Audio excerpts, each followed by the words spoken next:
meglehetősen furcsán viselkednek sokan a biztosításokkal kapcsolatban, nagy az óckodás, nagy a kételkedés, ezért most egy rendhagyó témát választottunk a Kárpát-Igazszó közéleti podcastjának legújabb adásában, és Koszely Péterrel, az Arzenál Biztosító Társaság kárpátaljai regionális igazgatójával fogunk beszélgetni mindarról, ami a biztosítás kapcsán érdekelheti a kedves hallgatókat, és megpróbálunk olyan kérdésekre is választ találni, amit sokan föltettünk, de eddig nem kaptunk rá választ.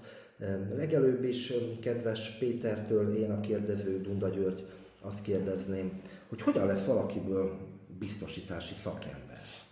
Hát ez nekem is érdekes, mivel 98-ban, amikor felvételiztem az Ungvári Nemzeti Egyetemre, én mindig bankba szerettem volna dolgozni.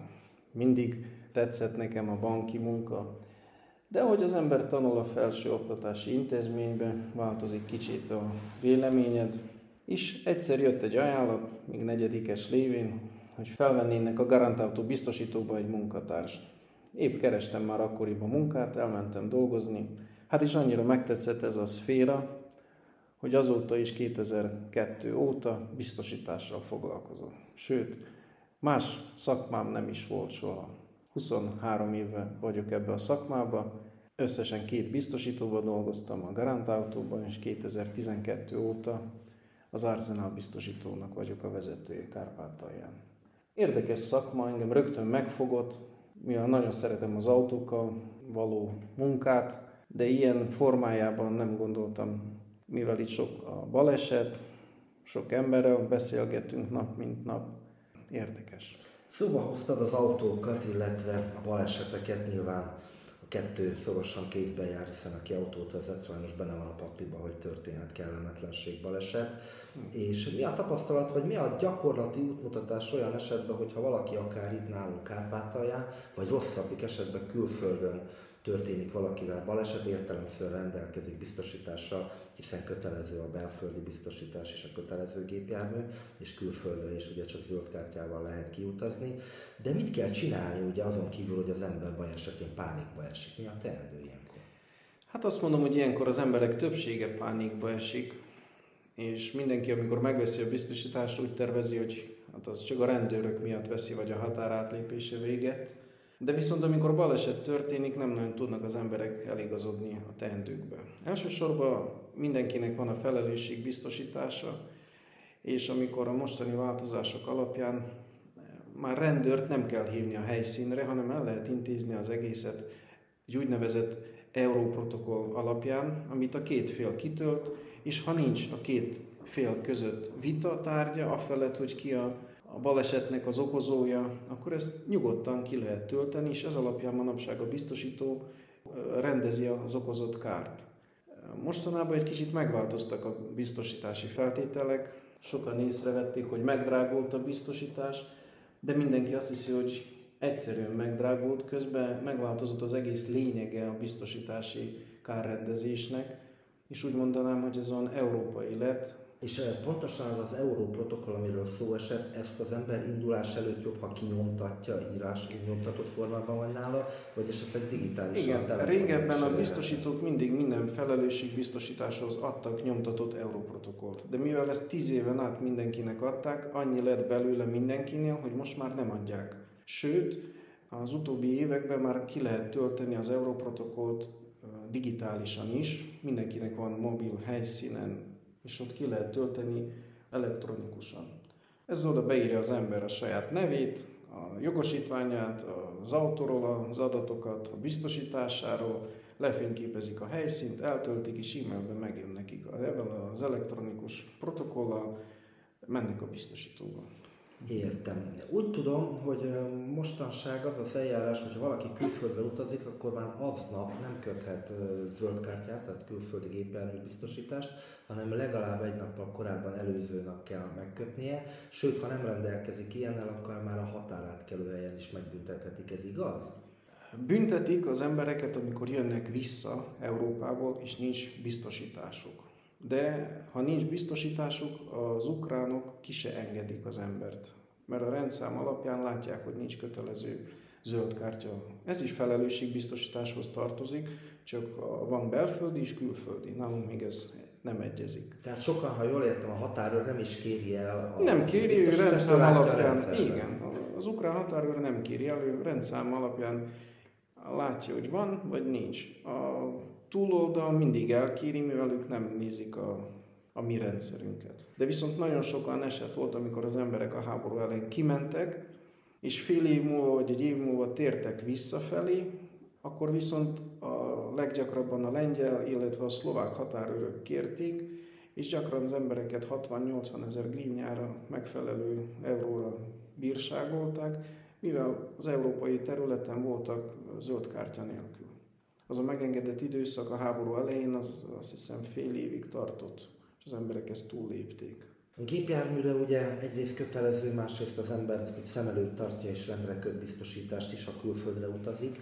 De mennyire gyakor és mennyire javasolt, hogy egészségügyi biztosítást is kössenek a külföldre utazók, hiszen ne adj Isten, külföldi pihenés, nyaralás vagy szimpla látogatás folyamán is történhetnek bajok, történhetnek balesetek, lábtörések, uram, bocsánat, fogfájás vagy sürgős egészségügyi beavatkozást igénylő dolgok. Az ilyen biztosítást meg lehet kötni? Körülbelül mennyibe kerül, hogy gyakorlati útmutatót is mondjunk a hallgatóknak, illetve mire vonatkozik az ilyen jellegű egészségbiztosítás, vagy balesetbiztosítás? Hát ez olyan furcsa dolog, hogy az ember megszokta, hogy azokat a biztosításokat köti, amiket kötelezi valaki, az állam, vagy valami jogszabály kötelezi. Így a zöld kártyát mindenki veszi, mert mivel nem engednek be engem külföldre. Pedig a biztosítás nem azért van, hogy beengedjék az embert külföldre, hanem elsősorban az ő felelőssége a zöld kártya által okozott kár, amit a biztosító jelen esetben kifizet. Miért kötelezi minden állam az embert megkötni a zöld kártyát? Ha te külföldre mégy és okozol valami kárt, legyen az ott autó, vagy behajtanak, volt olyan, hogy üzletekbe behajtottak, embereket leütöttek, minden kárt helyetted fizet a biztosító zöld kártyán szerint. Viszont ez kötelező, ezt mindenki már megszokta, mindenki veszi. A felelősségbiztosítás mellett gyakran ajánljuk a klienseknek venni az egészségügyi biztosítást, ahogy te mondod. Ez viszonylag fillérekbe kerül, fél euró körül van a napi díja, de viszont 30 000 euróig fizet a biztosító, ha valami egészségügyi károd származik külföldön. Ide azokat a károkat érti a biztosító, amelyeknek van hirtelen. Ez például a krónikus megbetegedéseket nem fogja a biztosító kifizetni. De az ember volt olyan, hogy külföldön a medúza megcsípte, kórházba vitték, eltörte a lábát, kórházba vitték, minden kárt fizet a biztosító, de van egy limit, 30 000 euró. A mi tapasztalatunk alapján a napi díja Európában az ágybetegnek 1000 euró per nap. Tehát hatalmas a kockázat. Hatalmas. Nálunk a legutóbbi Svájcban volt, 7 napot feküdt az ember kórházban, 7000 euró volt a számla. És azt nem kellett kifizetni, mert rendelkezett biztosítással? Nem kellett, ez minden levelezés alapján asszisztáncon keresztül működik, minden biztosító csatlakozik egy nemzetközi asszisztánc társasághoz, amely levezeti az egész ügyet. Itt ülnek nemzetközi orvosok, 60-tól 160 orvosig, ők éjjel-nappal dolgoznak. Például, ha Németországban van egy embernek balesete, felhívja a biztosítóját, lerendezi, bebizonyítja, hogy neki van egészségügyi biztosítása, mi történt vele, hol történt vele, mi a legközelebbi kórház, és neki az asszisztáns segíti, hogy melyik kórházba menjen, mit fizet ki, menjen, és ameddig ő odaér, neki már garanciális levele kell, hogy legyen ott. Ez néha eltelik 1-2 óráig, néha van, hogy 6 óra is. Például sok ember azt képzeli el, hogyha Finnországban nemrég síelt egy kliensünk, és bevitték a kórházba, és hogy nem vele foglalkoztak, rögtön pedig lába el volt törve.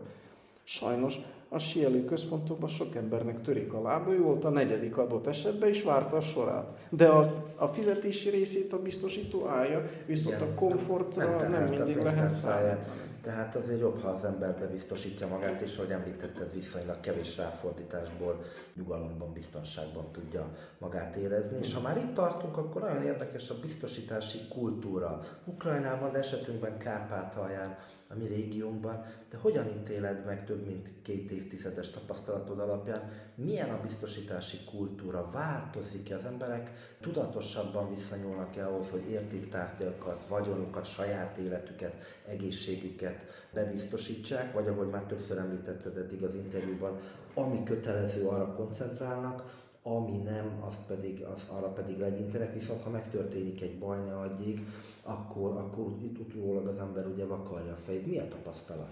Én azt szeretném mondani, hogy minden országban a biztosítás kötelezőként vezették be. Például a felelősségbiztosítás minden országban kötelező. Azután az emberekben tudatosítódik az, hogy biztosítás kell. És így jelent meg a kultúrája, viszont a biztosítás még az 1600-as években, most nem akarok a történelmi vízni, de hogy jön? A hajózás kezdetével, hogy sok hajó tűnt el a tengerbe, az óceánba, és az emberek azt mondták, hogy ez a Lloyd biztosító úgy alapult, ez most a világ egyik legnagyobb biztosító társaságok közé tartozott, és a Lloyd úgy alapította a biztosítást, hogy mentek ki a tengerbe, eltűntek a hajók, jött egy ötletük, hogy csináljunk egy alapot, mindenki beszáll oda, és ha meg hajó eltűnik, akkor abból az alapból neki kifizetjük. És így mindenkinek van egy bizonyos része az egész alapba, de nem keletkezik senkinek személy szerint olyan nagy kár, ami alapján tönkre megy. Milyen kultúra van Ukrajnában? Az én tapasztalatom azt mutatja, hogy a gazdaság fejlődésével 2007-8-ban, amikor nagyon sok kölcsönt adtak az autókra, nálunk akkor volt a kultúra megint csak a kötelezés alapján a legmagasabb szinten. Akkor mindenki vette a sok biztosítást, mert a bankok kötelezték. Mostanra tehát itt a teljes körű kaszkóról van. A teljes körű kaszkóról. Nem a kötelező biztosításról. Igen, a mi cégünk legfőképp kaszkó biztosít, felelősségbiztosítás, ingatlan, ez a három a legalapvetőbb nálunk, illetve az egészségügyi biztosítás a külföldiekről, a zöld kártya, ezek. Kultúra nagyon elmarad a külföldiekhez képest, mivel ha Amerikát, az Egyesült Államokat vesszük meg az európai országokat, ott az emberek szinte mindent biztosítanak. Az ingatlanjaikat, az egészségüket, ott kötelező ugyanúgy az egészségügyi biztosítás, nálunk nem kötelező. Igen. Nálunk nem tudják az embert kötelezni, hogy legyen egészségügyi biztosításod, belföldi, pedig azt is lehet venni. És az mit fedez például egy belföldi egészségügyi biztosítás? Belföldi egészségügyi biztosítás fedezi az embernek az egészségi állapotát, amikor meghűléstől kezdve lábtörésig minden kiadást, ami egészségügyel jár, neked fedezi a biztosító. De megint csak... Állami intézményekben vagy magánszektorban is? Minden szektorban, csak nálunk még annyira alacsony ennek a kultúrája, hogyha bejön a biztosítótársaságba egy magánszemély, azt nem fogja a biztosító bebiztosítani. Miért? Meg legfőképp beteg jön be. Aki erősen beteg, vagy valami ilyesmi. De viszont, ha vannak nagyobb cégek, ahol 20-tól 400 emberig biztosítanak, ott nem nézik személy szerint mindenkit külön, bebiztosítja a cég, és egy átlag tarifát kiírnak neki, és így sok cégben van biztonságban vannak minden. Munkatársai. Már olyan magas szinten működik ez a szolgáltatás, hogy az embereknek, ha nagyon lázas, hazahozzák az orvosságot, nem kell sehova mennie. Bevezették, hogy a diagnózist nálunk a mesterséges intelligencia által segítik megállapítani, hogy mi bajod, hogy hol fáj, milyen a lázad, akkor 97% pontossága a mesterséges intelligenciának beazonosítja, mi a bajod, hova kell menni, milyen orvos látogass meg, és a biztosít ezt mindent elrendezi, és kifizeti. Picit visszatérnék még a kötelező és a teljes körű kaszkó gépjármű biztosításra. Elmondanád a hallgatóknak, hogy mi a különbség a kettő között, tehát a biztosító milyen esetben a milyen és ki által okozott kárt fizeti meg, illetve a kaszkó mire terjed ki? Igen, ez nagyon jó kérdés, mivel a felelősségbiztosítás régen, amikor megjelent, néhány évvel ezelőtt, akkor gyakran az emberek avval jöttek hozzánk, hogy hát kár keletkezett az autómba, fizest ki. Közben nem tudván azt, hogy a felelősségbiztosítás már a nevébe is benne van. A te felelősségednek a biztosítás. Te okozol valakinek kárt, helyetted a biztosító kifizeti az okozott kárt. Vannak limitek, amiket az állam megszab, az mostanáig volt 160 000 grivnya, új évtől ez 250 000 grivnya. A kaszkó viszont a te autódat biztosítja. Ez körülbelül 3,5-5%-ig variálódik az autó árától. De itt, amikor az autóban károkozunk, akkor a biztosító kifizeti az általad okozott kárt a te autódban, míg ha te is vagy a hibás az adott esetben. Abban az esetben is, ha valaki saját mulasztásából, tegyük fel, ittas állapotban okozott kárt? Vagy vannak kizáró okok, természetesen az ember ittas állapotban, vagy átmegy a lezárt sorompón. Tehát a súlyos szabálysértést követel, akkor nyilván nem. De ha okoz egy egyszerű balesetet, és abban a balesetben ő a hibás, akkor a biztosító a kaszkó szerint kifizeti az autónak a javítását, és a felelősségbiztosítás szerint kifizeti az okozott általad kárt a másik autóban. Limitek szerint felelősségbiztosításban ez most 250 000 grínya, de ez a kötelező. Ezen felül lehet még venni, lehet még 1 millió grínyára tuningolni, úgy mondanám, a felelősségbiztosítást. Nálunk van ilyen biztosítás is. Mivel a 250 000 grínya ilyen drága autók járnak nálunk, nagyon gyakran túllépés, amikor az embernek egyedül kell hozzáfizetni. Gyakran megesik az ilyen, és viszont a 250 000 grínya felett való összeget lehet nálunk venni, nem sok pénzbe kerül. Töredéke a felelősségbiztosításnak. És nagyobb biztonságban közlekedik akkor a járművezetője. Néhány furcsaságról is szeretnélek kérdezni, ha vissza tudsz emlékezni, hát bő több mint 20 éves pályafutásod, biztosítási szakértőként, szakemberként való pályafutásod során.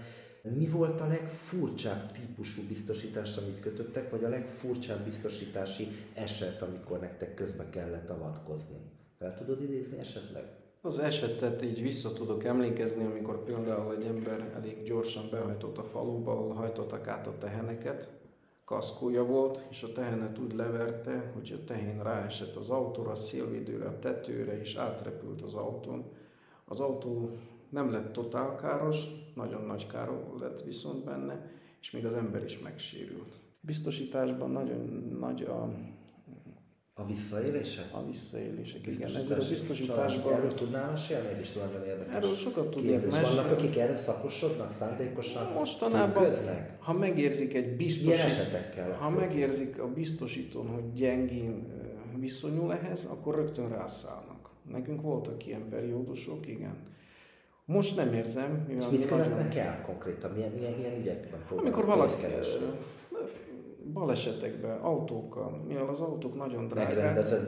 Megrendezett balesetek, amikor valakinek megkárosodik az autó és nincs biztosítás, akkor keresnek egy másik oldalt, akinek van felelősségbiztosítása, és az ő autója viszonylag olcsó, akkor azt megrongálják.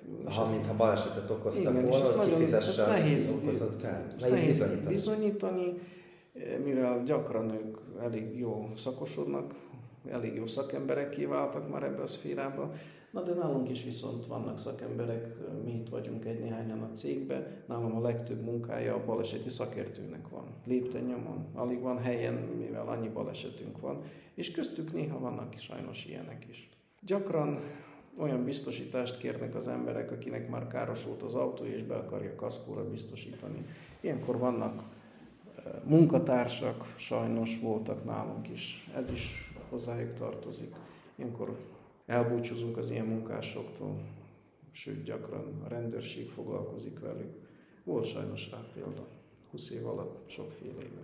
Hát igen, olyan területek, ahol csalni lehet, előbb-utóbb mindig megjelennek az ügyeskedők. És nagyon nagy pénzről van szó, mivel most ezek az autók, amik 3-4-5 millió grivnyába kerülnek, az emberek már megszokták őket biztosítani. De viszont van egy részük, akik nem biztosítja, és akkor veszi észre, hogy milyen drága az alkatrész, amikor valami történik vele. Például mondok egy olyan sort, hogy most egy BMW, hogy egy 170 000 grivnyába kerül rajta egy lámpa, ez nem kivételek közé tartozik, vagy egy szélvédő, ami 130 000 grivnya.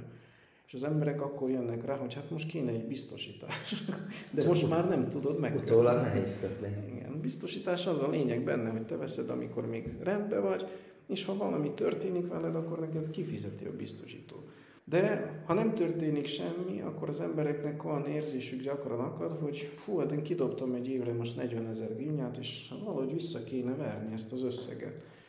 De nem tudják visszaverni, mivel te kaptál egy szolgáltatást, benne volt az, hogy ha valami történik, neked a biztosító fizet. Te nyugodtan ott hagyhatod bárhol az autót, nyugodtan elmehetsz az étterembe, akár felgyújtják, ellopják neked az autót, Isten ments, valami történik neked, és ez egy szolgáltatás, amit te megkapsz a pénzedért. Ha ez nem történik meg, akkor a biztosító nyert. Ha megtörténik, akkor a biztosító vesztett. Ez a biztosítási rátában bele van számolva, hogy amikor te fizeted azt a 4% biztosítási rátát, a kockázatok benne, ez egy nagyon bonyolult kiszámítási mechanizmus, amit nálunk van egy külön osztály, ami csak számításokat végez.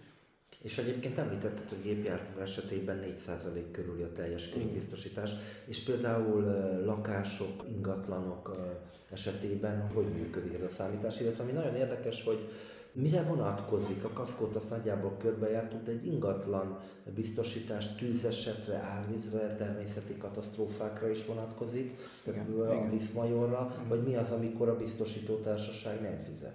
És mennyibe kerül egy házbiztosítás? Hát most én nagyon durván mondom, hogy ez körülbelül 0,1-től fél százalékig a megsatszólt értékétől, igen. Mindegyik évente, tehát ez egy évi összeg. Igen, szóval ez nagyon viszonylag nem drága. Miért? Mert ritkán történik meg. Ez megint csak kiszámításokkal. De gyakran van olyan viszont, hogy tűz történt, vagy valaki betört a házba, vagy elárasztotta a víz, vagy lefújta a szél a tetőt. Ez minden beletartozik egy ingatlan biztosításba. És ez a biztosítási ráta, ez mindent lezár neked. Viszont van önrész is ebben a biztosításban, ez körülbelül fél százalék ez is.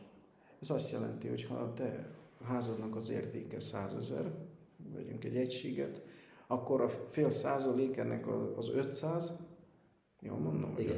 500? Igen, az 500-at fizeti a tulajdonos, a felette lévő kárt fizeti a biztosító. Szóval, ha egy kár mondjuk 7000 egység, akkor 500-at kifizet a tulajdonos, 6,5 ezeret neked kifizet a biztosító. Ezt úgy hívják, ez önrész. Hogy minden, ezt miért csinálja a biztosító, hogy minden kisebb kárt mondjuk ne foglalkozzon. Ez inkább olcsóbbá teszi a tarifát, mint hogy minden aprósággal foglalkozunk. És ez az önrész, ez az apróságok közé tartozik. Igen. Valakinek betörik az ablaka, ugye ne forduljon a biztosító, cserélje ki egyet. És említetted a rablást, a szöget ütött a fejemből, például betörés történik valakinél, az eltulajdonított kárt is kifizeti a biztosítás? Hogyan tudja bizonyítani, hogy mit loptak el tőle? Ez tartozik talán a legnehezebb biztosítások közé, nem sok van belőle, de amikor az ember biztosítja a házát, mi összeírjuk az egész ingatlanát. Hogy milyen értékű. Rászállunk, igen, egy fél akár a pénzét is, a otthon tartott készpénzét? Mondjuk a pénzt nem, a képeket nem, vannak, amiket nem lehet biztosítani, de tévétől kezdve hűtőszekrényig a bútort, a székeket, mindent be lehet biztosítani. A parkettet, valaki tesz drágákat, mindent be lehet biztosítani, de ami be van írva a listába, az be van biztosítva. De mi megköveteljük például az ilyen drágább ingatlanoknál, hogy legyen ott riasztórendszer. Igen, ha nagyobb gyárakról van szó, akkor megköveteljük, hogy legyen éjjel-nappali őrség ott. Szóval be van biztosítva, de mi is egy kicsit levédjük magukat. A tűz esetén az egészet kifizető biztosító. A víz vagy a nagyobb katasztrófák esetén akkor ez az egész megtérül. Na, sokat beszéltettünk itt összegekről is. Fel tudod idézni, mi volt a legnagyobb összeg, amit a ti cégeteknek, vagy a te karrieredben ki kellett fizetni, vagy akár más biztosítótársaságnak, de az ukrajnai kárpátaljai biztosítási piacon híre ment? Tavaly fizettük ki az életem biztosítási tapasztalatom alapján a legnagyobb kárt. Ez 30 millió grivnya felett volt. Ez egy napelem telep volt, több hektáron terül. Egyszerű villámcsapás. Belecsapott a villám. És tönkrement a teljes telep? Nem a teljes telep, de annyi ezer panel volt ott, hogy egy pár száz tönkrement, ami megfelelt 32 millió grivnyának. És mennyit fizetett az illető a vállalkozó biztosítási díjat? Tehát több mint 30 millió grivnyát kapott? Ezt nem tudom. És milyen összegbe fizetett? Nem emlékszem.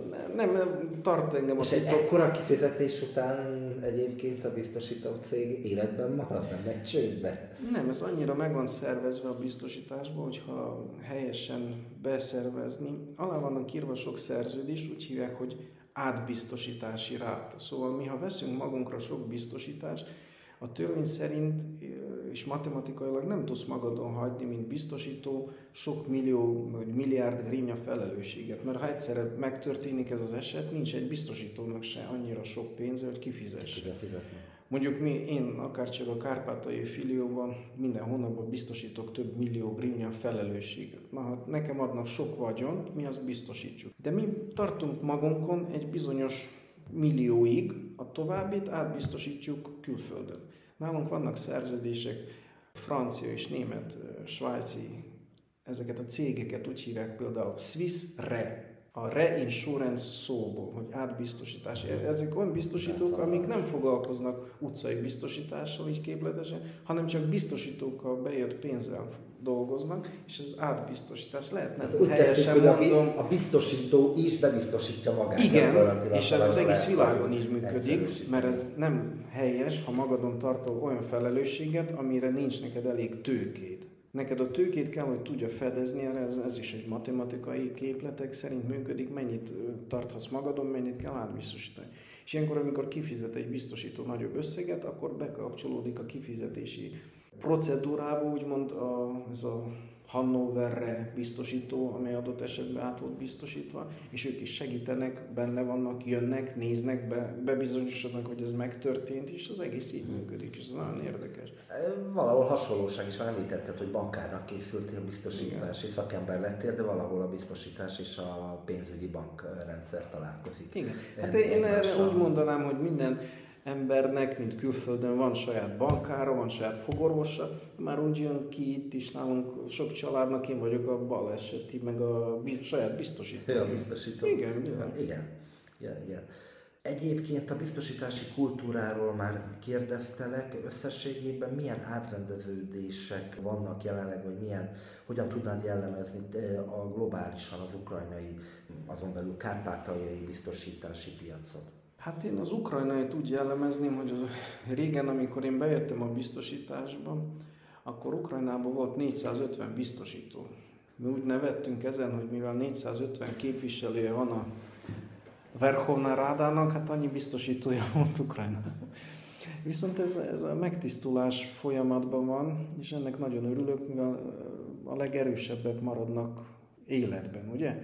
Például azt mondom, hogy ez a tisztulás úgy megy, hogy 2023-ban már csak 89 biztosító volt Ukrajnában, 24-ben viszont csak 55. És ez a tisztítás, ez a Nemzeti Bank vezeti le, mivel most, mint a bankokhoz, ugye a biztosítókhoz is nagyon nagy követelményeket fűznek. És nem mindenki tud ezeknek Nem mindenki. Ezeket az tartozik hozzájuk, hogy sok pénz kell, hogy legyen a biztosító társaságban. Minden kell, hogy legyen likvid alapon, szóval lekötve hosszabb, illetve rövidebb távon. Minden szabályozva van, szerződések hány oldalúak lehetnek, mi legyen benne.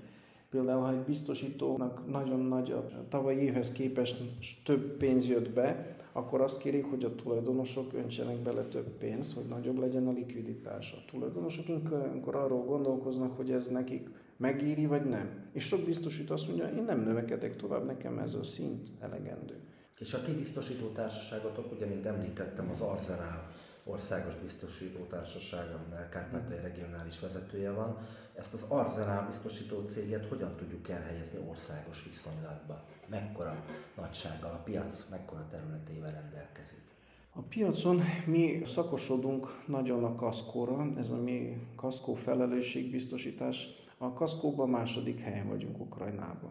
A Ukrajna viszonylatban az összes biztosítóhoz képest a 24-es évet a hatodik helyen zártuk le.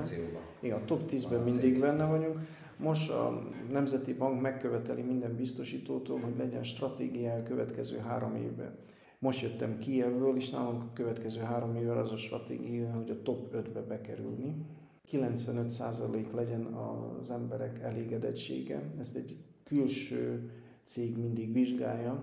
Úgy vizsgálják, hogy minden kifizetés után ilyen 3 havonta felhívják a klienseket, mennyire elégedettek, ezt mindenkinek. Igen, nálunk most ez a 93%, közelítitek a 95-höz akarom felhívni. A Kárpátalján egyébként hány kirendeltség található az Arzenálnak? 2, Ungváron, Munkácson, és most nyitjuk a 3. És hol lesz a 3? Ilosvár. És még lassan a befejezéséhez érve. Ukrajnában minden után is kell adózni. Fölmerül bennem a beszélgetés közben egy kérdés, hogy a biztosítási illetékekből, amit az emberek befizetnek, illetve amiből ti is működtök, ti is adóztok? A biztosításból adózni kell? Persze, minden adó köteles, csak a biztosítás, mint külföldön, áfamentes. Itt meg van adózva a forgalom. Minden biztosítási hrivnya után 3% adó megy. 3%. És a Kárpátalján sok külföldi ember fordul meg értelemszerűen a határközelsége miatt sok-sok magyar állampolgár is itt jár. Érdekes kérdés még, külföldi állampolgárok Ukrajnában köthetnek biztosítást, például itt tartózkodások idején bebiztosíthatják akár saját magukat, gondolok itt egészségbiztosításra, vagy a járművüket. Én hallottam olyat, hogy Magyarországon hallottam éppen olyat, hogy Ukrajnába jövet, a gépjármű biztosítása Ukrajnában nem érvényes, vagy a kaszkója például nem érvényes, ha Ukrajnában ellopják az autóját. Ő akkor tud külön biztosítást kötni itt, vagy nem? Tud, ez biztosítótól függ, mi biztosítunk ilyet. Például külföldről jön ide, és neki nem érvényes a zöld kártyája Ukrajnába, amit meg tudjuk kötni külföldi autóra, külföldi rendszámon. Ugyanúgy a kaszkót is. Igen. Kedves hallgatóink, magyar hallgatóink Magyarország határain túl, ha Ukrajnában, Kárpátalján járnak és biztosításra van szükségünk, bizalommal keressék Koszai Pétert és az Arzenál Társaságot. Ez itt a reklám helye volt, és valóban befejezéshez érve sokat beszéltünk a szakmáról, a biztosításról, talán egy-két hasznos tippel, javaslattal, érdekességgel is szolgáltunk a Kárpát Igaz Szó közéleti podcastját hallgatók számára, de magadról, családodról árulj még el nem valamit. Azt ugye tudjuk, említetted Ungváron, születtél, itt nőttél fel, a helyi Rajka Gábor középiskolában tanultál, de családodról, gyermekeidről pár mondatot elárulnál. Köszönöm a kérdést. Van egy kedves feleségem, akivel 2004 óta házasságban élünk, 2 szép fiunk született, Dénes és Péter.